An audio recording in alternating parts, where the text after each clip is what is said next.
Here as well, so let's jump straight into our first draft here in this best of two. IG are going to start on the blue side for game one. Snake will be over on the red, and Xerath instantly banned by IG with Ahri and Answer there for Snake. I love the answering Ahri ban. Ahri has definitely been on 5.4 just as in vogue as she was on 5.2. Despite the number nerfs, taking over games, so much mid-game pressure, good wave clear, can go into a side lane and just fulfill a role similar to Zed. Not quite the same split pushing force, but very, very flexible and a strong escape. So smart ban away. Rookie's a wonderful Ahri player. There's 3 of them in the LPL between himself, Cool, and Wayless. All wonderful Ahri players. Expect to see that ban consistently today. Well, we have had a new Ahri player join the ranks as well. World Elite will be showing up later today, and she has certainly looked good on that champion as well. But you're right, certainly some standard Ahri players here in the LPL. As Janna and Ella champion now will get the next ban. I mean, I think that's definitely Ella's strongest champion. Of course, opens up the roaming though on 5.4. The extra movement speed's been removed. Definitely need to get the boots and mobility to have quite the same selfish move speed.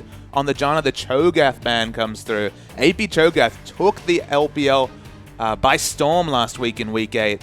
Won't be the last of the Cho'Gath bans either today. No, not at all there. So a smart ban there for Snake, clearly done their homework, and Rookie certainly a player that can play almost anything in that mid lane. Lulu actually going to get banned there as well, so IG not going to target too much here. No jungle bans like you mentioned, and love the Lulu ban as well, because the other thing you have to overwrap from Snake is that Juggernaut comp. And the center point of a Juggernaut comp, look, the Janna's wonderful, but the Lulu especially, it opens up the Juggernaut part of the comp, the Jugger especially. Weird to say that as a separate noun, but the big thing about the Juggernaut is all about positioning at the front of a fight. If you don't have that Lulu, it's so much harder to do that. And they're considering Zac on patch 5.4. It's not patch 5.5, so no Cinderhulk just yet. Might be seeing the Zac next patch, but probably not today. No, instead a Hecarim pick actually here for IG with a curious Ezreal ban last there for Snake. Probably targeted at Rookie, you have to think. Very safe mid laner there, but some interesting stuff so far, and Hecarim's going to be the first takeaway. Actually, there was a very interesting discussion when there was an interview on stage with Kid from IG who spoke about the fact that his favorite pick against Corki was the Ezreal. We've seen that matchup a few times coming out from him. Of course, the early levels is a bit painful, but once you get your tier stacking, once you can start controlling the wave, it's just fine. So it's a bit of a flex pick, and of course, if they're not playing a hyper carry, they're playing the Corki. So ban away Kid's most comfortable champion, especially a player who's been struggling recently. Take him away from that comfort, and then also have the flow on ban towards Rookie. But Snake, interestingly, Nidalee is open, but Beast up for Rek'Sai here, still very strong, of course, both on live and in 5.4, but we're going to get the Morgana as well. That's certainly a big flex pick for Snake. We've already seen, I think, both Ella and Flandre especially play this champion, but maybe even Baka can play it as well. I believe Baka took it in the mid lane once during the LPL. Sometimes you forget with all the games that have been played, but as you mentioned, strategic flexibility. Rek'Sai is another flexible champion. She's probably the strongest jungler on this patch, next to Nidalee at least. She's flexible, she can do engage, she can split push, she can even build damage if you want to. She has so many flexible options, so it's a safe pick. And IG, they're looking to add some mid-game picks to their comp. Yeah, some very standard stuff here. Really weird to see Nidalee dropping through, at least for jungle picks right now, but Lee Sin's going to be the pick for Kakao. That does open up Yasuo for Rookie, and Thresh here the pick for Kitties. And remember, Kakao put in an MVP performance on that Nidalee jungle, basically single-handedly won a late-game teamfight as Cougar formed Nidalee 40 minutes into a game against Vici Gaming. A match that looked all but lost. Kakao showed so much proficiency on that champion. Still not going to come through the pick pool. And I saw your sneaky grin at the Ashe pick. Still a hyper carry, but in the LPL where it's all about team fighting, you feel like you have to wait 5 minutes for Flash to be up, for Ashe to really be team fight ready. I think so. I mean, Crystal, I wouldn't put it past him playing something like that, but Snake might settle into something a bit more practice for them. Kalista will get locked in there, so a late game carry or late game focus carry, you have to think there for him. And looks like Baka going to go back to something we've seen a couple times now. It's Victor for him in the mid lane. Victor in the mid lane, so that's another one that he's adding to the champion pool. Another pick that's in vogue. We saw Dade have a very good Victor game in the last game of the week last week. I think Victor's a good champion. Once you get the 1,000 gold Hex Core upgrade and can have very regular wave clear, once you can just mow down the back line with your Aftershock upgrade on the Death Ray, he's so safe in the mid lane. He doesn't like champions that can gap close on him, and of course LeBlanc, who's being monitored now, one of the strongest picks to try and assassinate him in lane. Yeah, LeBlanc's been a very common ban as well, actually, the other strong mage assassin, but is going to get picked up here by IG, along with Graves there for Kid, who feels very comfortable, you have to think, in the matchup against Kalista. IG completing a very standard-looking comp for them, and Snake, they're going to round out their composition. Now, lots of flexibility for this last pick. And while I talk about safety in terms of wave clear for Victor, of course, Victor, as I mentioned, is prone to being assassinated on. Ahri is, of course, an excellent matchup, is banned away. But in team fights, you worry a bit for the Victor, because how is he going to position around the Hecarim Onslaught of Shadows, the massive range gap closer the Hecarim has. The fear, especially once that ult comes through, will affect his positioning. LeBlanc already a good mid lane matchup. The Thresh roams coming through, all the Lee Sin pressure. There's actually a lot of tools here to deal with Barca. So Barca, actually a lot of pressure on a champion that can be safe, can hold back. You worry about his mid-game with so much mid-game power coming through from IG. Yeah, and Flandre again going to go to something safe here. Takes the Maokai once more into the top lane. So again, another utility, very supportive, always very crystal-focused pick here for Snake. The thing for Snake here is you want to keep the Zatai down especially. Zatai on the Hecarim has struggled, you'll remember. Hasn't had a lot of great performances on that champion. Looked okay in the Demacia Cup, but that's not the LPL, so you can only take that with a grain of salt. He needs to be a very strong front line, because if you allow Crystal especially to go the Bloodthirster into the Hurricane, and the front line is only an underfed, underfarmed, trendy force tank at 20 minutes, Crystal can overtake this game. We already saw a 20-minute surrender coming out from Vici Gaming against Invictus Gaming. Sorry, Snake against Vici Gaming when Crystal already started to get out of hand on that Kalista. It's not the Cogmore, but it's still something to be feared from Crystal. It is as well. As we're going to go through our matchups real quick here. Bottom lane, as always, going to be a big focus here. Wouldn't be too surprised to see Snake lane swap Kalista away from Graves in the early stages. And Kiddies, I think that's something like the 4th or 5th Thresh game in a row. He plays a lot of Thresh recently. He absolutely does play a lot of Thresh. I think there's a lot of incentives for Snake to get the lane swap pastry time. Crystal's Kalista versus Graves, that laning matchup is okay. You can definitely try and outplay with Etchisin. Candy in particular getting excellent trades in that sort of matchup, but gets Zatai into a 2v1. He doesn't have flash. He can be preyed upon early. He's still new to his role. Snake, they want the lane swap, so I imagine level 1's going to be quite titanic. Yeah, let's check it out. We're going to get straight onto the Rift.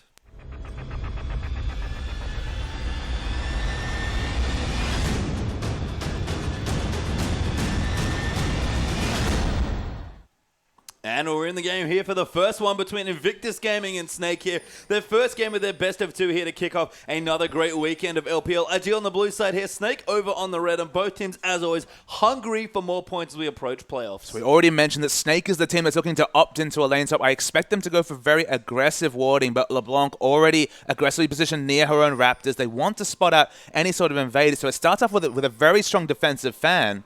Snake, they're going to get a bit of harassment onto Kiddies, but it probably will come to nothing. Yeah, Crystal just coming in for a little bit of damage. No skill ups there for Kiddies quite yet, but Kid actually dodging the binding very nicely. Crystal, good run though onto Kid, and that might force a recall. Absolutely, should force the recall from Kid. There's no point entering lane at half health, especially against a Morgana Kalista lane. Not going to be any aggressive wards coming down because of the defensive fan. You'd have to say that suits IG, but there's no guarantee at this point that the lane swap won't be initiated. Yeah, and Zatai's already recalling, so we might have a very cool looking mind game here actually. Snake might be looking to rotate, although Zatai's just going back towards the top side, it looks like. I think IG wants some vision, but they pretty much have to guess at this point. And Snake, they're actually returning to the bottom side. Yeah, there's this very little chance for an educated guess with the warding. You can see on the minimap, there's not a lot of information for either team available. Still, we see Crystal Ella recalling going straight down to bottom. Standard lanes, at least at this point, looking likely. Yeah, and I think that's fine. I mean, we mentioned that Graves probably a happy matchup there against Kalista, but we've seen, as you said, lots of outplay potential. The Kalista-Corki matchup especially seems quite Kalista-favored at a certain point, and I can see the theory there for Graves as well. Absolutely. I mean, again, you do end up with the 1v1 without the Summoner Spell Flash. That's the big thing to me. I prefer to force the Hecarim into a 1v2. He cannot range farm anywhere near with the prowess that Maokai can, who's equally as happy as in a 1v1 or a 2v2 or a 1v2 with his ability to range push the wave. Hecarim has to get into just over melee range to get any sort of CS in that situation, and he'll be quite happy to find himself in a 1v1. Yeah, in fact, I think both teams at least look comfortable here as far as standard lanes will continue. Kakao, they're going to take away his blue earth. We'll pick that up. Beast started on the other side of his jungle, the same side that Kakao is currently on, so going to be red buff for him. Right, see in the bottom, both teams got experience going into level 1. Kid's actually 1 minion away from level 2. So Kalista has the advantage, but doesn't look like he'll be able to take too much control of this lane off it.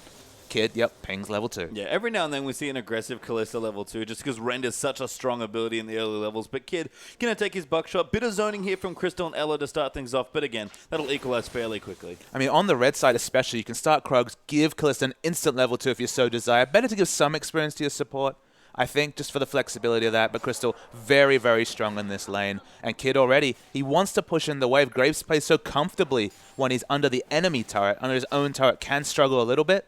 And at this point, I still give the advantage to Crystal in terms of lane control. Yeah, I mean, Crystal in general has just been such a strong-looking laner, as we see Rookie actually taking quite a bit of harass here from Baka, already churned through a potion. Baka, though, looks like he's gone through both, so again, a very volatile matchup here. We always talk about Victor being fairly immobile, but with very good range. And Rookie, if he can get on top of Baka, Victor will die so quickly. Absolutely. If Rookie Kakao get on top of Baka, it'll be bad times for Baka. So I like the fact that he's chugged both his potions early. If you're at half health, you are definitely at danger of being bursted by the Lee Sin LeBlanc duo. So just stay topped up as much as possible. Yeah, so just staying safe here. Equal in CS there in the mid lane as well. Top lane, same story. Bottom lane, really, the only tangible advantage. And Beast is moving in. Just going to take the Scuttle Crab, though. Yeah, Beast is going to go for the Scuttle Crab, so we'll have the gold advantage. You saw Kakao hanging around mid lane, looking for a potential skirmish. Doesn't come through. He's backed away, and now it's actually Beast is in the mid lane. Yeah, looking maybe for a gank here, as he actually could set something up. Rookie's used his distortion aggressively. Going to move in. A flash knock up there, moving through, but Baka got snared, I believe, and Rookie gets out easily. Yeah, I wasn't sure if it was communication, but as you point out, was the snare, so wasn't able to react. Rookie does have very low base stats. Having a look,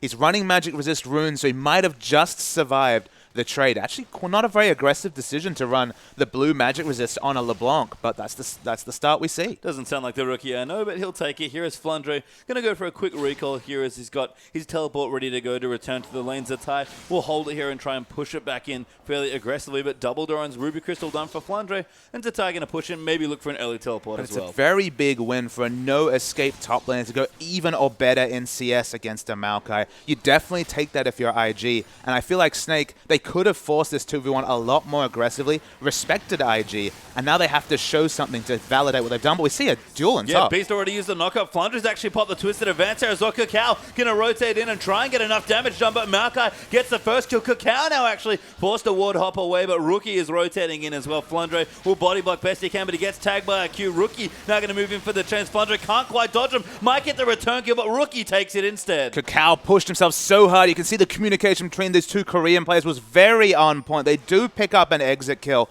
Much easier for Rookie to react to a skirmish on his side of the jungle than it is for Baka to be aggressive. Has to respect the power of the early LeBlanc. And that's the result, a 1-for-1 trade. Yeah, good double play there. And the hook by Kitty's landing on a Morgana of all champions. So a great trade there in the bottom side. IG turning on the aggression early on. IG, they're doing their best. Of course, had to respond to aggression with that skirmish at top after Zatai went down first. No flash, and not too surprising, but that still has his ignite if there is a gank trade in the top. And he's pushed the lane in, so everything at the moment calms down a little bit. And as we have a bit of a moment here to reflect on the early stages of this game, we often joke, Papa Smithy, that the LPL seems to come in weekly trends, i.e. the fact that every now and then people just start doing stuff for a week. Apparently, it's Skirmishes Sabres week. Skirmishes Sabre. So at least in this first game, we see two of them. For any attack speed jungler, I really do like the Skirmishes Sabre. At this point, with the cast range of all jungle items being reduced, especially the Chilling Smite, it's just not as attractive an option when it's a short range. You can't use it for engage necessarily when you enter lane. Kakao's going to solo the dragon, as I explained the Skirmishes Sabre, does pick it up. But as the shorter range, the fact that you can get 9 seconds of true damage now, of course, it's a 3-second buff. It can refresh every time you get an auto attack, which both Lee Sin and Rek'Sai get a lot of auto attacks during their trades.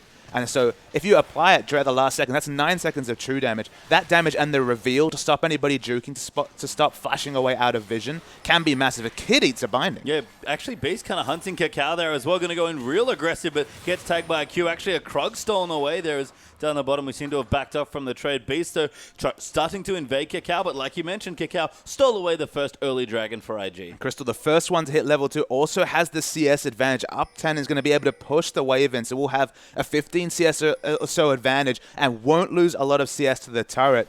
Is going to be winning in the 1v1 matchup against Graves. And that's exactly what he wants here. I mean, we've seen Crystal be a surprisingly potent laner. Snake feel comfortable putting him in a lot of 2v2 matchups, and he's delivered at least early on. Going to look for a shopping trip quite late, actually, as they're still pushing in, trying to get even more aggressive. Maybe Crystal has an item timing in mind. Almost 2,000 gold banked up, though. It's not 2,500 for the Hurricane if that's the first purchase, but yeah, it is interesting that they overstayed for the extra wave. Could have got a free back. Now will be punished if they back, but if the item timing is up to par, then perhaps it's worth it. We'll have to have a look there. Keep an eye on Crystal's inventory as he does go back for his first trip to the fountain. Rookie here in the mid lane. Got himself double Dorans plus a Fiendish Codex. In fact, both mid laners probably going to move in for an early Morello Nomicon. Absolutely. That's most likely going to be the pickup. The Magic Resist runes coming through from LeBlanc will at least make her safe if she goes for an aggressive trade. You have to think the skirmishes in mid, not just the skirmishes Saber going to be prompting them, but just the aggression that will come out of a LeBlanc player. LeBlanc's definitely been in vogue. We saw Pawns LeBlanc last week. Was just a wonder and a sight to behold for EDG. And in the top lane, we're just watching. It's quite a massive CS advantage for the No Escape Hecarim. Yeah, I mean, Flandre, like you mentioned, very safe here on the Maokai. Can kind of split any lane, but in reality, I think Hecarim just kind of gets free farm in most of the situations 1v1, and that's what happened here, and that's a scary thought as Flandre going to try and defend a wall, but Kakal's already here. I feel there's a few more variables that have to be discussed. You give Lee Sin the advantage in terms of skirmishing over a Rek'Sai. It's not a massive advantage, but a small one. The big advantage, though, is that Rookie has so much more global pressure, so much faster on the roam than Victor, who's a bit more immovable, just focusing on wave clear, a bit like an Anivia, but, you know, with a few more aggressive options. So it's just the map pressure is for IG. So the fact that they've got this 1-for-1, 1v1, and now getting the CS advantage just kind of all follows. Kakao being very patient, actually, but gives up on the top side. Beast going to use his ulti to get back to his jungle, but Rookie might have actually found him out here at the Wolf Camp. He's at least going to get a ward. In fact, he doesn't have a ward, so he's looking for a kill here, maybe even going the long way around to try and dive bottom lane. Okay, but unfortunately, the Tremor Sense does give him away, so will actually be spotted out. It's good timing to go into to burrow up, and Rookie will have to back out. Doesn't get this aggressive assassination that we saw a lot of LeBlancs going for last week. Yeah, not sure what he wanted, but almost found a kill there onto the jungler. Instead, will back away to his mid laners. Barker will get blue buff now as well. Kakao getting aggressive, going to collapse some tunnels as well. Maybe even look for a wraparound gank in top. He hasn't been spotted, I don't think, so this could be a successful gank. This is a tie. They're going to have to be very careful juggling aggro here. Maokai, a very hard champion to die. Yeah, Flandre almost has his flash back up as well, so Kakao going to have to do this carefully. Rookie's actually joining up now as well, so they're really going to give it a big go here. And Zatai going to look in for the dive. Flandre now knows what's up, but Zatai's popped his E, and they're just going to leave it. No wave to help them dive. They're really brute forcing this dive. Zatai definitely tipped the hand. There's no deception about this gank. It's very obvious. Now the chains misses as well. They're really overextending for this. Going in there. The kick moves in though. Flandre taking a lot of damage. Twisted Event's not enough, and don't even need the ultis. Zatai gets the kill. Yeah, Rek'Sai was on the bottom side of the jungle. Victor very slow to react. Again, respecting the pressure of the three-man gank. It's still successful despite missing all those skills and not even having a wave prepped. That's the strength of the three-man skirmish crew they have right now, yeah, IG. Just too much damage coming out there. I mean, Flandre even pushed out the next wave to try and clear it early, dodging the chain, but it wasn't enough. Beast, though, has found Zatai, who actually flash knocked him up, and Zatai just going to pop his E. Beast going to keep following in the Pro Seeker, almost enough to kill him. The Skirmisher Saber, I think, spin pop, or he doesn't have Smite. No, he can't use it, and he might look for a dive, but Zatai just going to dodge the Pro Seeker and walk away. I would have preferred if he could save his flash to flash in front of the devastating charge coming through from Hecarim. That was the only escape available. Actually, that Tellarlight did have the unstoppable onslaught as well. It looks like he was going to be safe, but regardless, gets out nonetheless. Very aggressive flash hit for Beast, but no dice on the kill. Barker, though, pushing in aggressively towards the mid side of the map. Mid tower is at about 40% health. So, you know, getting some wins here is Victor. He'll auto wave clear almost at this point with that death ray augmented, but he just can't match the pressure that LeBlanc said. I definitely can't match the pressure. That's the thing. The roam advantage, you will always say the first person to react to a skirmish is going to be the LeBlanc, unless it's very aggressively on the red side jungle. But for now, it's just been wave clear wars, and Victor's winning them. And that's good. I mean, expected, I suppose, here with that Death Ray being so good at clearing waves. Bottom side as well, kind of a similar story. No Hurricane for Crystal, just got almost all of the components here as well, and looks to go back now to potentially pick that up and start really hard pushing these waves.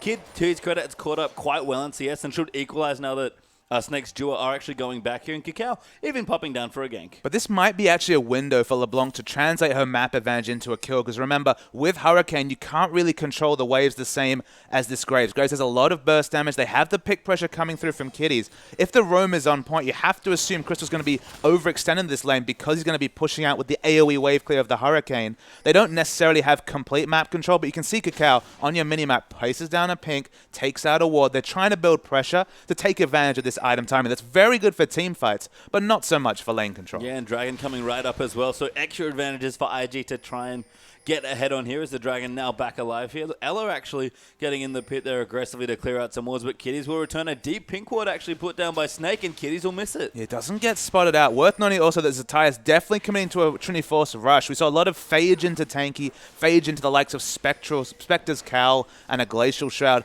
going for the Trinity Force with his good laning phase and the kill that he's picked up.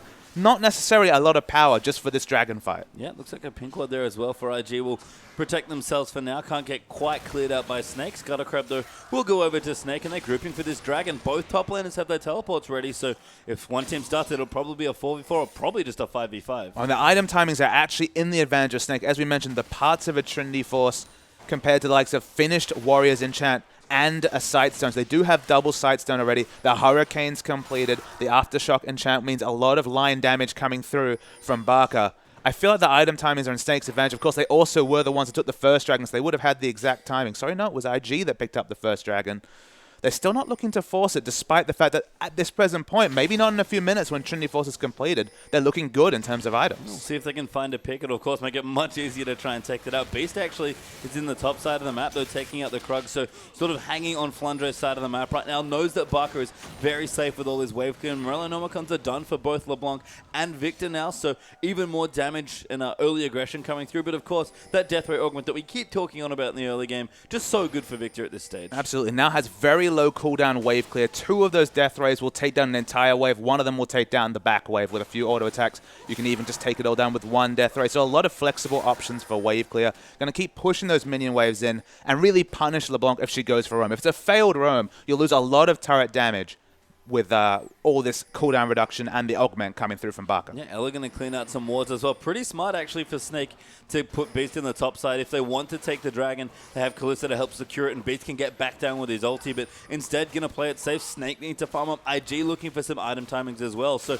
everything playing pretty casually here, actually. I would say that Snake had a significant advantage in terms of item timings with the Hurricane, an excellent team fight choice. They've bought enough time for IG to buy the Trinity Force. The TIE has the gold for it. That's a huge burst in power that wouldn't have been there if they assertively went for a dragon 2 minutes ago. Yeah, Rookie though now even going to get some poke down as well, using the ulti, and gets Barker to about 30% health. Cacao going to move in and see if he can find any vision to sweep out. Might even start the dragon as he's sitting on top of a pink ward, very safe in his own jungle. Again, not aggressively starting anything, but IG don't need to. And Satai just hasn't backed it. That's the big point here. The moment he backs, the teleport coming through will be devastating. The devastating charge, of course, aptly named, with the ignite that he still has available, will be a huge burst of damage when that Trinity Force is completed. Looks like the back will be completed, so does have the Trinity Force and level 11 now. This horse, he's not tanky, but the damage, it's going to be immense. Good place to start the fight. Ella, though, Black Shield will keep him safe from the flay there. Cacao gonna tag him with a Sonic Wave, but IG just trying to get positioning on this dragon. Just looking to see if there's any big item timings for Flandre. No, he's going for this kind of build that we've seen. A lot of cost-effective stats. The Glacial Shroud before the right score. Barker's poked out a mid.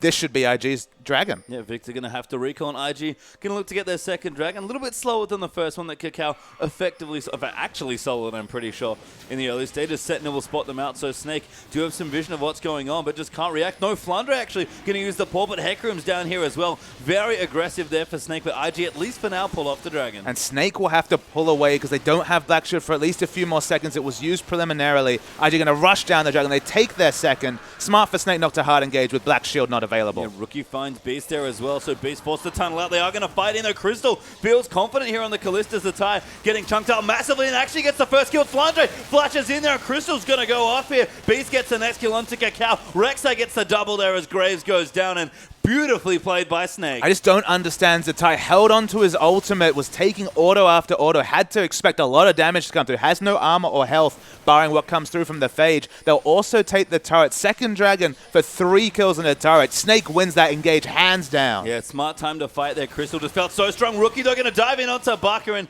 gets a very sneaky kill. Okay, the fact that he took his second Mimic back to the gravity field, not quite pawn level of play with that ability, but still picks up the kill. And it gets the kill and just gets frozen for a couple seconds. I think about how sweet that was. Turret, though, will drop down in the bottom side as well, as Snake will go 2-0 up in outer turrets, actually. Even Beast going to do a bit of counter jungle there, taking away the Grump from IG. So lots of stuff to love here for Snake, and actually a big gold lead already accumulated. I feel like there's been those small mistakes coming out from both teams. Snake especially, not taking advantage of the power spike they had and before the Trinity Force completed on Hecarim, and taking an early dragon means they miss out on the second dragon. But then IG, again, Zatai just needed to ult in, ult out. Eventually, he just ulted and died during the same engagement. I believe the damage fizzled even. So I don't know about the calls coming through from IG especially, but they'll take the 2 dragons, but the 2,500 gold lead, that's just fine for Snake. Yeah, and Snake even moving in. Crystal almost with a Bloodthirster done very swiftly here, so will be quite strong for the next team fight here. And Snake might even look to rotate in and take the top tower. It's a little far away from Crystal to walk away to, and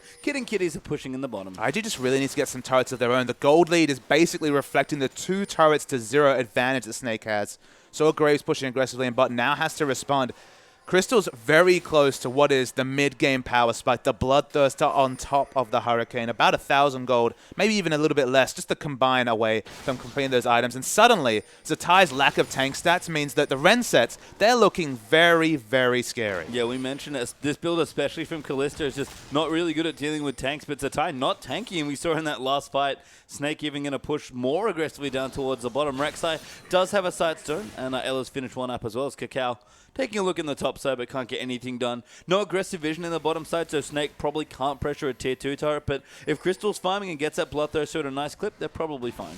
And again, the damage there perhaps to delete him. Of course, the Abyssal Scepter now completed on top of the Merlinomicon. The Trinity Force burst, but if Crystal can use the flash, has the flash available, can evade that first burst of damage, you just worry about the Ren sets coming through. Not one armor item, not even a cloth armor completed on IG's side. He's going to be ripping through the fights. Yeah, it looks like Ella might be maxing Black Shield second as well after binding. So makes a lot of sense. Protect from some of the burst, at least from LeBlanc. It doesn't scale great, but hey, the levels are enough. It's pretty standard, and you look down IG's lineup, it's a 1 AP comp. If, for some reason, Rookie can't get on top of Crystal to burst that Black Shield, nobody else is going to be bursting it down, unless maybe the Dragon Rage kick is used literally for the magic damage to take down the Black Shield. They don't have a lot of options. Against a double AP, Support Morgana doesn't work as well because you don't have quite enough magic shielding coming through from just a low base damage. But against a single AP comp, you keep Rookie away, suddenly Ren set's looking likely.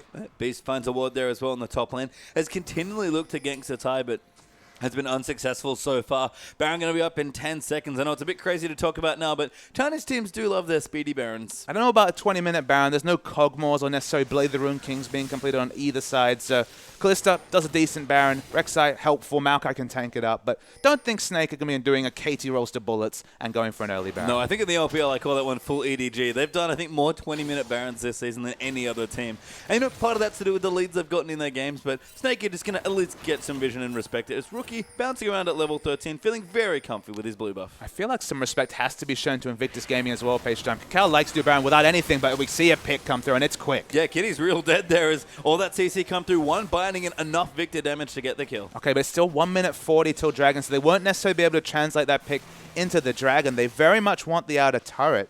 We see, actually, the outer turret mode's already down, so that's why we see Rookie back. Is going to pick up the Sorcerer's Shoes. Probably not going to get any sort of objectives from that pick, but still, the support is dead. Yeah, Sentinel's out there as well, so Crystal setting up a little bit for this next Dragon. Bucker will grab the blue buff, so same sort of theme there. Bloodthirster has been completed as well for Kalista, so Snake a little bit stronger here. And again, a slim lead for themselves. They've carved out a decent chunk of the map, but securing their first Dragon, quite important here. Absolutely. Getting a Dragon on the board, especially not giving a third Dragon to IG, who even have a Hecarim for extra movement speed scaling, let alone all the rotational advantages that the 5% move speed comes through. Zatai, he's been farming like a beast. 190 CS, the highest of the top laners especially, 10 ahead of his opponent. Righteous Glory has been completed by Flandre.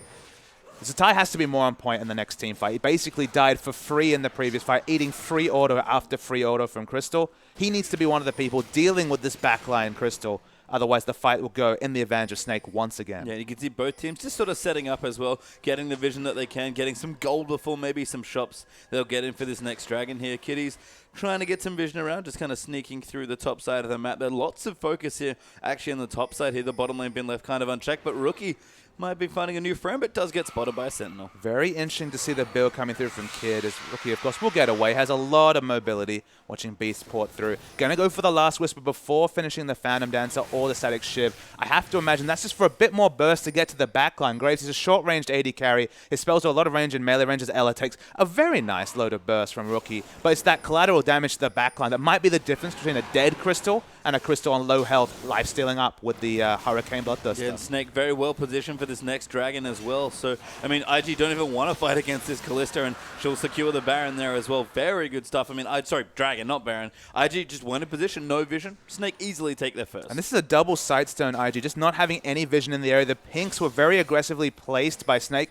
but they monopolized the vision around Dragon. So smart not to overchase, and good pickup. And you know why that was pastry time? That was from the pick, of course. They got a pick with 1 minute 40 to Dragon. And just like Marta and Dandy were famous for on Samsung White, gives you a minute or so, just clear vision completely, have complete vision stranglehold over that area, and just no way to contest the Snake Dragon. Yeah, Kid doing a bit of jungling there as well. Bucker continuing to wave clear. Now it's a needlessly large rod, so possibly looking for a Zhonya's second. Rookie, by the way, still down here in the bottom lane trying to kill Crystal, but Kalista's not having any of it. The Frozen Heart is completed by Flandre, and actually a similar amount of gold is spent on the Home Guard mobility boots coming through from Hecarim.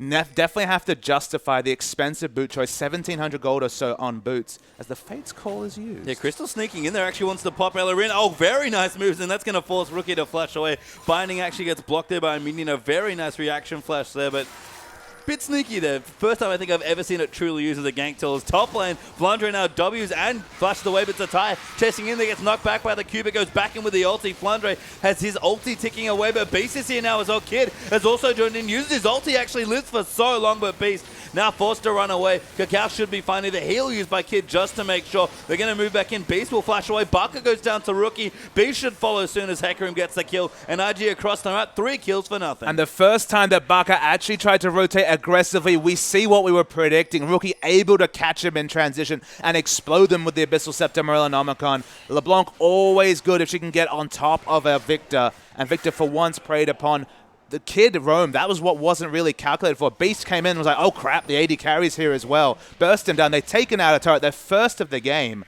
And they're still 1,000 gold behind, but they're ahead in Dragons and IG. That was a good rotation. Yes, Zatai even porting down to the bottom side now as well, just to get a bit of extra space. Snaking Crystal and Ella on Snake were looking a bit sneaky. They're trying to get some vision down, but no picks forthcoming for them. And Flandre even ported back to the top side, actually on top of Kid right now, who has no mana left. Does not have his flash either, so could be in trouble. Flandre going to keep running in, the ulti ticking away. Kid going to get knocked up again, and Flandre might just have enough to chase him down. Sapling moves in, and Flandre does get the kill. Yeah, the auto attack follows the flash. The bonus actually gets the flash through from Kid. That was really smart play from Flandre. Teleporter onto a minion, noticing that Graves had no mana at all. Didn't have his summoner heal up. They knew that already. They was so far to get away from anyone. No sort of people to provide any assistance. That kills him from full health. Flandre, that's the aggression he's known for, and it's very well played. Yeah, showing incredible knowledge of cooldowns there as well. I think ordered him in the back mid-quick draw there for Kids, so nothing he could do with no mana. He had just enough left, but Flandre able to get the kill. As the Zatai returning now as well, starting to get tankier to join that Trinity Force. Yeah, I mean, he's had the Glacial Shard for a long time. As we mentioned, spent a lot on boots, but now has enough gold for Frozen Heart, picks it up, doesn't have a lot of health still. That's the important statistic. So if the Ren stacks are either applied to him or pushed through an ally or a minion onto him, still will take respectable damage. But it's just another tool, the Frozen Heart, to deal with what Crystal's putting out. And Hecarim's a great tool to deal with Kalista in general. Almost always ends up on top of the AD carry, certainly in the middle of the team with the ulti to apply the Frozen Heart aura. So looking good so far. No Dragon quite yet. Here's IG cleaning out a little bit of vision. Rookie still with the blue buff, actually. Feels like he always has one, and just going to start poking down. Crystal, though, doesn't take too much damage. A nice black shield there from Ella. In general, Hecarim top especially is kind of the answer to a lot of the positioning-based comps, whether it's the Juggermore, whether it's the Protector Callista comps, or an immovable mage like Victor. Just the long-range initiate and the fear especially. Everyone terrified flying away from that Hecarim. Positioning is not available for that 1 second. It can really impact the positioning-based fights. As IG, they do steal away the Dragon. Yeah, Cacao, the blue buff, sorry. Cacao eats a binding there as well and takes a little bit of poke damage, but moving very strong together there through Snake's jungle, able to get themselves a blue buff and maybe a tower now as well. First outer dropped in the top there is IG able to take it out, and they're going to move in for another, but Ella's here very aggressively positioned. Even Beast's going to rotate in, but he finds a ward to gank instead. Although Cacao might be his next target, but he will get away. Have the safeguard available. They will clear out the pink ward. IG had excellent wards both over the cove and in that brush to spot out Beast, so will not fall down, but still they're having a lot of trouble to get turrets. Barker, he's in trouble. Great gravity field there as well, but actually going to pop them in. Rookie, too much damage though. And Beast even ulted in onto Zatai there. Actually still on top of him, but can't quite get the kill. Maokai off to the side, does get LeBlanc there, who probably tanked a few too many turret hits. Beast now moving in as the land shark, but no, Snake will just move on. Dragon up in a minute. It is a 1-for-1 trade. Dragon up in a minute. It seems like Snake will keep their stranglehold on the vision over that area if they so choose. Ella's going to go and sweep out the pink ward that IG have out. You have to think they're pushing aggressively. Not a lot of wave clear on IG's side to worth mentioning. That's why we see the collateral damage used. Yeah, Flandre actually pops his ulti, gets hooked by Kitties, but it doesn't really matter. Tower will go down there as Rek'Sai will claim it, and Crystal, has to be mentioned, is so strong at this point in the game. Only 102, but almost 300 CS in 28 minutes, and it's already got 3 damage out. His CS timings are excellent, by far the highest on the map, but 30 ahead of Zatai from IG. IG's issue, you saw actually on that turret siege, 1 member dead, it was LeBlanc in that case. The only range wave clear they have is the fairly short range wave clear from Kid, or the Mimic and Distortion coming through from Rookie if he wants to get real aggressive. IG, they look good going ahead. If they can assassinate someone like Baka, they can definitely pick up a lot of objectives with their damage. But in terms of either siege or being sieged upon, they don't actually offer very much. No, and Snake have plenty of good tools, so they'll start a siege of sorts here around the Dragon. Pink ward pop down there as well as Snake. Actually, a nice ward there from IG will spot a couple of them off as they walk in and out of that brush, but Flandre using saplings to scout. Zatai going to recall as well, look to teleport in with his home guard boots, but Snake looking to start the Dragon. Rookie, though, actually caught in the pit for a short while, but he'll mimic out. Yeah, I mean, Flandre actually on the market, one of the best champions to deal with this LeBlanc with the target engage. Zatai's teleported in. Yeah, he's already in there. Actually hasn't used his ulti yet, but might look for it. Crystal trying to do damage in the backline, flashing away. Rookie, though, is in the mix there, and actually Zatai already dead, so a trade there as Beast went down to LeBlanc, but Flandre on top of Kid will be the next one that kills. Baka comes in with the burst. Flandre still tanking it up here, but Crystal gets chambered. The black shield by Ella keeps him safe, and he'll just keep hopping through. Kitties has to run away as well, and Rookie gets hit by a binding, almost blind, but gets the kill. Ella gonna go down there as well. Rookie played amazing. Wonderful double kill from IG. Keeps them competitive. So far, it's 4 for 3. Rookie still alive. Baka's bit of a questionable death ray. Maybe he was expecting a Mimic in the different direction. A Distortion in a different direction. He'll keep chasing, but it will be a 4 for 3 trade for Snake. And you see what happens when Zatai dies first. The Ren sets, they start coming in. They start off the Dragon, but Rookie, he's not going to back away just yet. No, couldn't quite keep the LeBlanc off, unfortunately. Just the locket there for a bit of damage mitigation, but Baka and Flandre get the objective they want, I guess, starting up the Dragon. Rookie, smart to actually counter push, but Beast has found him in the shop there, and Beast gets the kill. The tunnel was very aggressively spotted, so the ult's back in, picks up the kill. They get the Dragon without their jungler.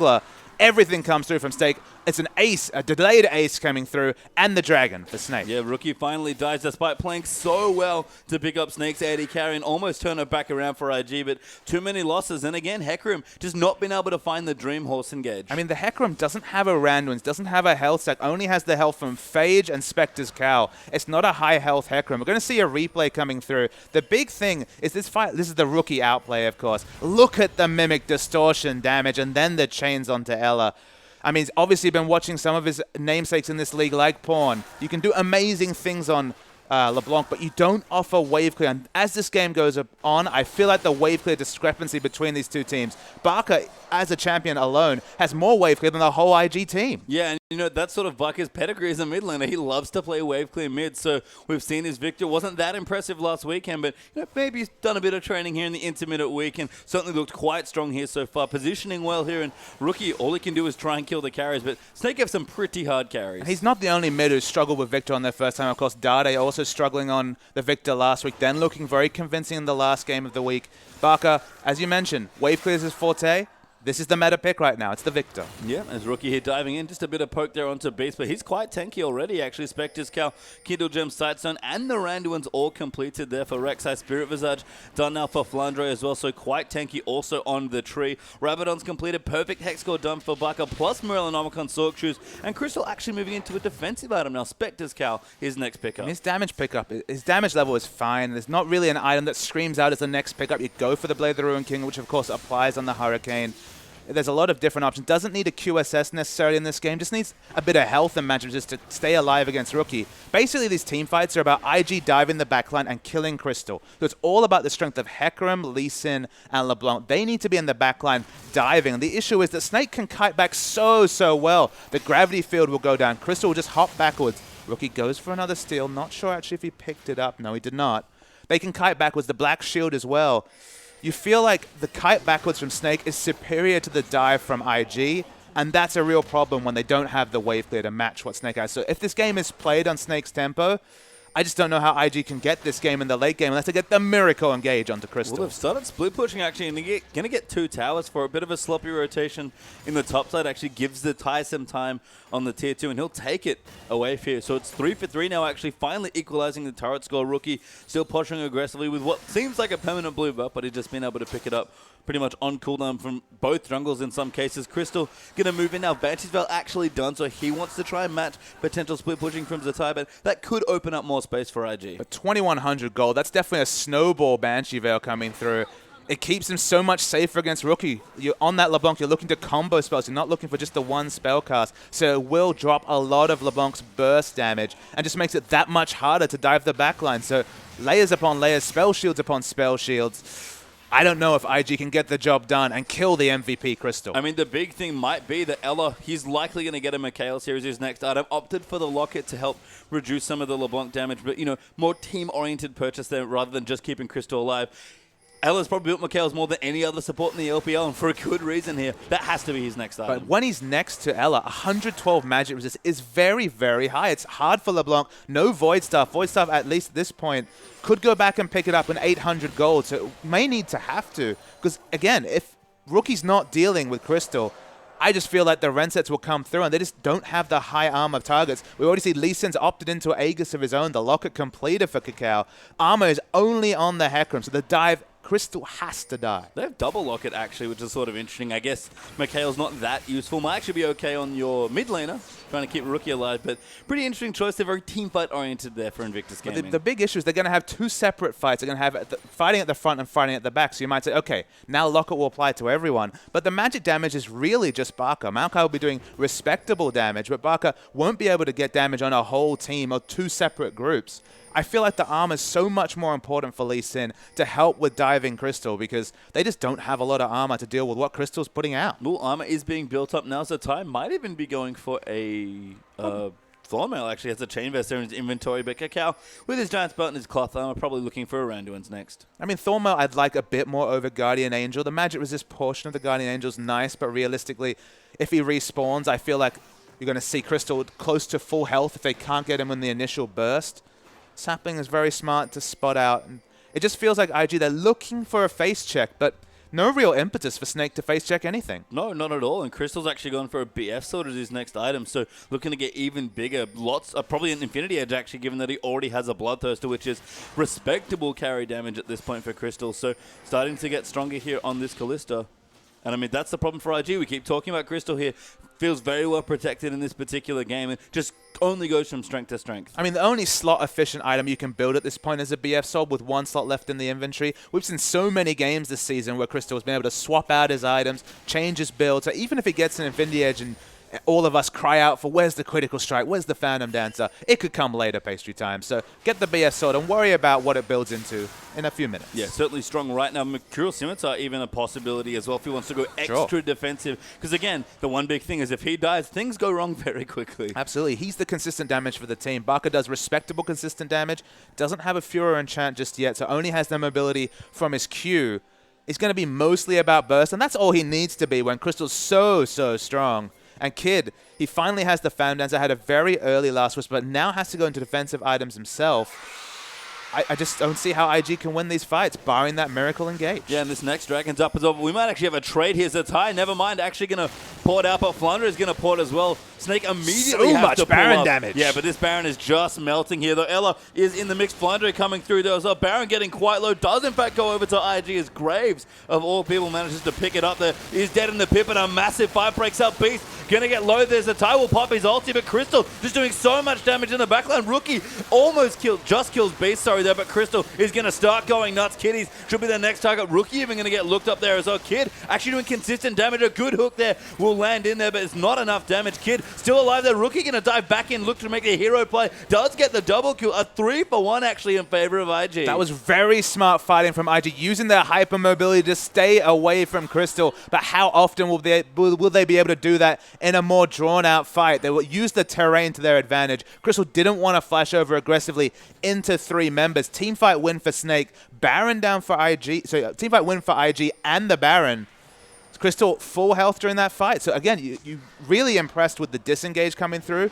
and they need to translate this Baron into breaking the base. They need to get a considerable advantage from it, and it might just be the Dragon to start that off. Yeah, going to be their third Dragon, actually, which will be the first third Dragon for either team, both currently sitting on 2 apiece. We'll go over there to IG. Baron minions going to help take the mid outer finally there as Rookie cruises into the mid to take it out. And a big swing back here. IG now ahead in gold of Snake. And they were very smart fighting around the situation they were in. It's just, will that be able to be recreated around an inner turret, around an inhibitor turret? That's kind of the question for IG. The hook on Tabaka. Great hook there as well. Baka going to land in. The Black Shield protects him a little bit, but Crystal going to move in. They really want to kill Rookie here, and LeBlanc has nowhere good to run. The Ren not enough as the locket gives Rookie a little bit of extra help, but Crystal finally aggressively flashes Beast, looking for another target, finds Cacao for the knockup, but Kitty's caught out of position, does juke the binding, but is still getting chased on Zatai on top of Baka, though. Gets the kill. Flandre now going to try and battle Hecarim, but he doesn't do too much here on the Mako. Back down the bottom, binding just missing there, but all these minions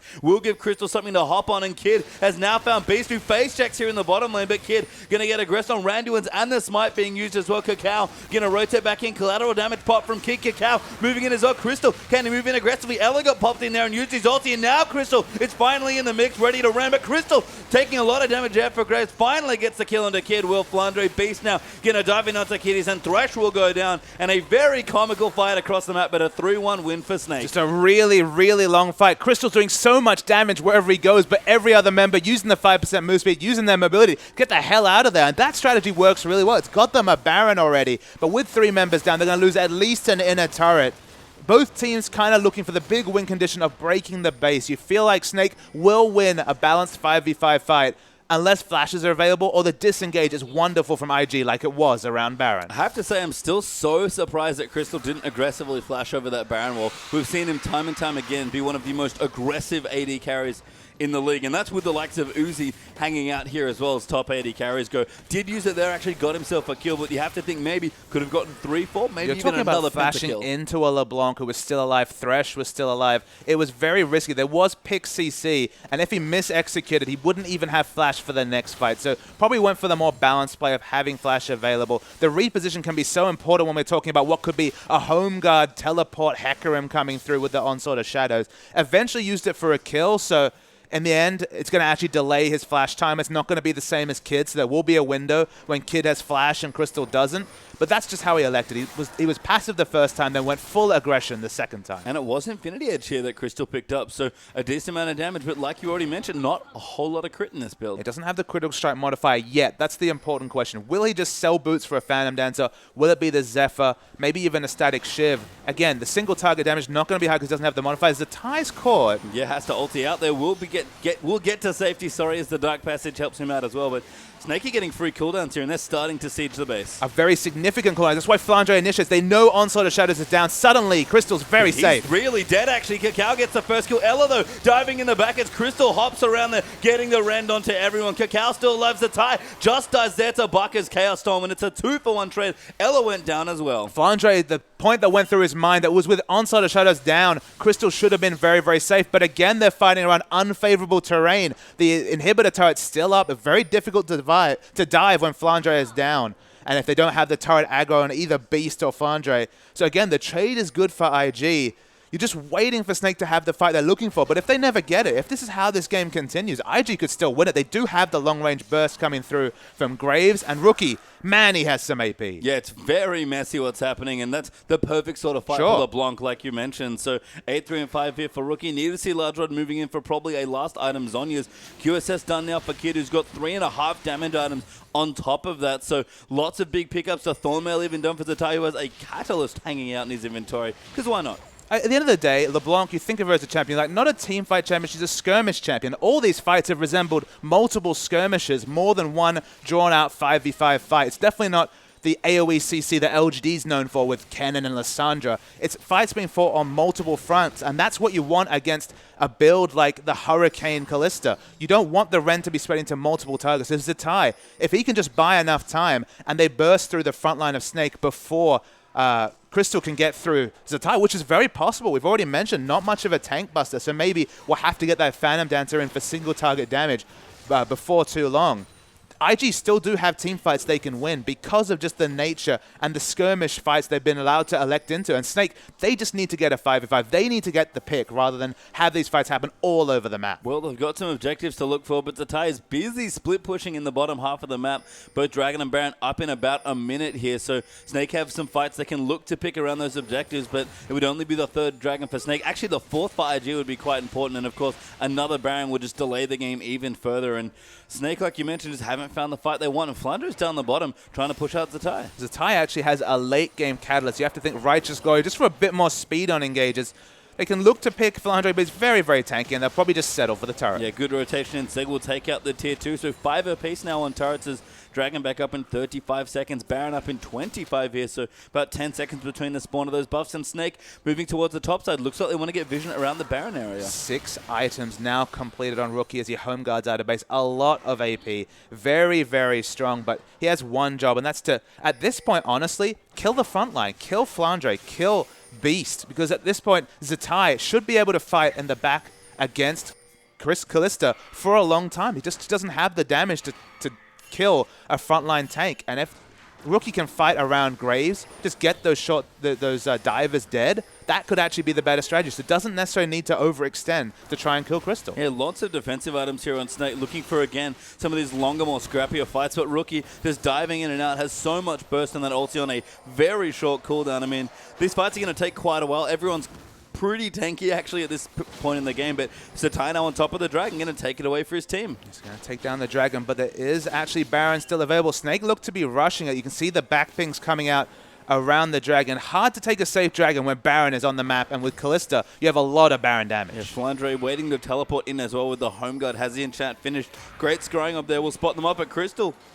Actually, just Fate's call. They're going to pop Ella aggressively forward. Black Shield down as well. Flandre is looking for a flank. Actually wants to come in on top of the backline, on top of Kitty's now. And they're going to try and move back in. Flashes out here, and Cacao going to dive in on top. Kid, though, can't find a line anywhere, but Zatai right in the middle. There's so much damage in the midsection, but finally the kill comes down. Kid, though, eats a biting as he comes over the wall, and Crystal's still alive, but on so little health. The front lines have kind of disintegrated here, and it's a 2-for-1 win actually for Snake already. Beast gonna dive back in. Bucker finally dies to Cacao. Crystal is back in base, recalling Kid. Gonna get chased down by Flandre. This tree is so tanky, but Kitty's gonna try and keep him here. Beast though will rejoin in to get the next kill onto Thresh. And again, another messy fight, but this time Snake win. A really messy fight. Snake got a narrow advantage pastry time, and that's with Kid flashing in, hoping to get the exit kill on Crystal. He fell so low in the backline, eventually lived. IG do get the Dragon they've been bidding for. The 5th Dragon now becomes a realistic win condition, only 6 minutes away.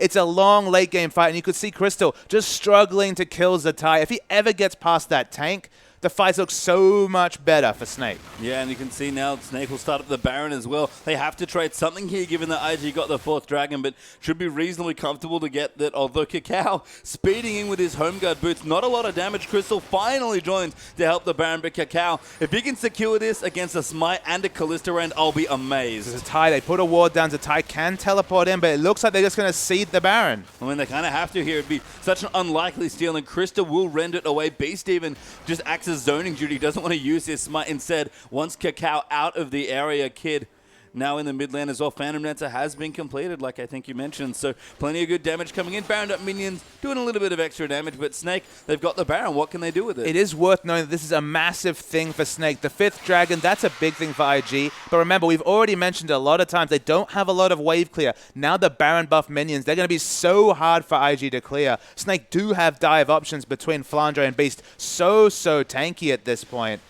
The Baron buff so strong here for Snake because there's no wave clear to speak of from IG. Yeah, just to quickly note as well, I did spot Crystal briefly sold his boots and then undid it. So he's thinking about a new item here. You have to think it's probably the Phantom Dancer. Does have 1,200 gold banked up. Not that much at this stage, so maybe didn't have enough to complete the item he was looking for. So the undo function coming in handy, but he needs a bit more damage here. You can tell he does decent damage. He's very mobile, very safe, but not quite cracking through the big tanks here on IG. I feel like Hurricane, to help accentuate the wave clear, is smart when you have a Baron buff minion push. When the Baron buff falls down, maybe sell it for a Phantom Dancer and go for more single target damage. Again, it's a game of inches. There's so many different things to consider between wave push and between single target damage. if they get the fight they're looking for where Zatai's not a factor, absolutely the Hurricane wins out. But you just don't think IG are going to give them that sort of fight. They've been very smart about fighting on multiple flanks, looking for a flank, separating their priority targets. And Snake, they just never got the fight they were expecting. Once Crystal got big, he's 450 CS Kalista. Yeah, I mean, so much CS here. Almost 10 a minute in a 47-minute game, which is just ridiculous. You can see almost 20,000 gold accrued as well. Actually, the highest gold on the map right now, ahead of Rookie by about 500. And Rookie's been farming fantastically as well, 408 in this very long game. So a long one here to start things off here between Snake and IG, but neither team can really find a position. Snake have Baron, remember, and they're still not finding what they want. If we're talking about item-capped members, we're definitely talking about Rookie, who's been sitting on 6 items for a good 10 minutes. Not really a smart item pickup that he can go for. We saw Xerath last week sell boots, but not really an option on LeBlanc. Kind of has to keep the boots for the mobility. So core to what Snake are doing. So item capped. Kalista, as we mentioned, has options, but with this Baron buff push, won't really be looking to sell anything. So we're all tied up. We're just waiting for the next big fighting point, which at this point might be the 5th Dragon. Yeah, last tier 2 turret actually getting aggressed on, but the Baron cannons will die there. IG actually going to recall. No, never mind. Just a couple pokes being here. Crystal actually getting aggressive. Knows he can hop out fairly safely if he makes it to the turret in 550 range. And IG, very smart, just give it up. But 550 range carries. 550 range and then the Victor range isn't enough to necessarily be able to take turrets unanswered. You have to respect LeBlanc coming through and bursting you. So it's, again, a very delicate game. The sieging from Snake, not that great. The sieging from IG and the wave here, very, very poor. The team fight is where both these teams are looking towards. And we're just waiting with bated breath. I'm just wondering, what is Elo building here? I saw the Charles, I thought Mikhail's finally here for Crystal, but has a Forbidden Idol actually, so not quite yet. Although Crystal's now swapped out actually a Blade of the Ruin King coming through there, replacing something. Boots, actually. Never mind. The boots are gone. So it's going to be all hopping all the time. Definitely doesn't have necessarily the length of the hop, but the frequency of the hop is going to be very, very high, towards 2.5 attack speed with another Blade of the Ruin King. Of course, the Mikhails does build from Chalice and the Forbidden Idol, so it will be a Mikhails coming through. Could be very integral now that the mobility is going to be that much lower for Crystal. Yeah. Not quite capped here for Crystal. Actually, not even over 2 with all the attack speed in that build, but very safe. Blade's actually a great defensive choice as well. So plenty of lifesteals. They can't kill Crystal. He'll probably kill everyone, but it's going to take a while. No matter what sort of 5v5 we have, it's going to probably be a long one. I mean, Crystal's effective lifesteal is going to be around the 50% mark when you factor in the bolts applying on-hit effects. A lot of lifesteal. The Scrying Orb does spot out Crystal. But this is such a close game. IG, they want the 5th Dragon. That's why people are shopping 6 items now on Graves. 6 items on a lot of these people. 6-item Hecarim, one of the scariest things to talk about in the top lane. And we're just waiting for that big fight to pay off 50 minutes of setup. Yeah, I mean, both these tanks are massive here on both sides. Lee Sin, very tanky here. Even a Ruby Sidestone for some extra health and a whole host of defensive items. Hecarim, like you mentioned, all done up. Flandre as well finished his next item, which was a Randuin's, I believe, so double Randuin's now. Even a GA on Beast here. I mean, these tanks are going to last quite a long time, and just jockeying for position now between these two 6 teams. items almost completely. Look how close we are. 6 to 6 turrets. 83.6k to 84k. No difference whatsoever. It's just purely going to be on the next team fight positioning. Flandre's not grouped with his team, so actually they might be seeding this 5th Dragon because they don't have 5 members strong. They can't get as much aggressive vision down, and they're rushing down mid to try and take advantage of the flank positioning from IG. Maybe Flandre again waiting for a Home Guard teleport. He loves the Home Guard enchantment so much here. Ella actually going to face check Rookie. Now the teleport comes in for Flandre. Dragon is alive, but Snake are looking to fight. Flandre bursting in again so fast on this Malka. Dives in onto Cacao and just goes in the middle of the team. Zatai, though, actually going to pop his way back in, but Crystal protected so well. Flandre getting low. Does Twisted Advance to dodge some distortion damage, but Crystal gets the first kill onto Zatai. Cacao gonna be the next to die as well. Barker actually gets that kill onto the Lee Sin. Beast actually dies, but the GA comes up big. Now Kid gonna die as well. A double kill there for Victor. 3-0, make it 4-0 already, and Rookie's alive, but it just doesn't matter. Zatai dying first tells you who's going to win the fight, and that was with Crystal unable to get back to the fight after moving into the Dragon. Had to walk very slowly, but the incidental damage, the consistent damage from Barker, now at 6-item Victor, is massive. These death timers are so long. Everyone over the 50-second mark. At minimum, they're going to break the base and get an inhibitor, but they might even look to end. I mean, I think they do want to look to end. I think skipping that Dragon tells you that they at least want to take the structures out here and probably look to end the game. Rookie, though, did poke Crystal quite low there. The inhibitor's going to fall through as well, and they're going to push in. 30 seconds left on the next person as the Ty and Cacao will be coming through, but Gravity Field going to zone them out, and Crystal just does too much damage. Rookie needs to assassinate an AD carry, but he can't get anywhere close at all. Will actually go onto Beast there, take him out, get low, but the knock-up's going to come in. They'll take him out for the next one, although Rookie is, caught in the Gravity Field, will go down to Victor. In Nexus will fall there, and Snake take the game. GG, well played to say they finally got the 5v5 fight they wanted. The moment the Ty fell down, you knew that the Hurricane build would pay off there for Crystal. Took down all the kills. For, once again, the crown jewel of his team, 7-1 and 10 Kalista. It went so long because ID was smart, fighting on multiple flanks, moving away from fights, especially them backwards movements in fights were very intelligent. But Crystal and Snake eventually rolled them over. Yeah, Rookie looks a little sheepish there at the end, kind of like, I don't know what else I can do. I was 6-side on the flank trying to assassinate people, and so Ty just couldn't get it done. Couldn't get in the back. It was the kiting backwards that was the big factor for IG. It worked so often, but around the 5th Dragon, they were corralled. They committed to a fight. They couldn't win. So Ty fell down, and so did IG's hopes. Well, a marathon game there. IG do lose the first one, but Snake have another one to claim to collect some points. Can IG equalize, or will Snake get another 2-0? Find out after this quick break.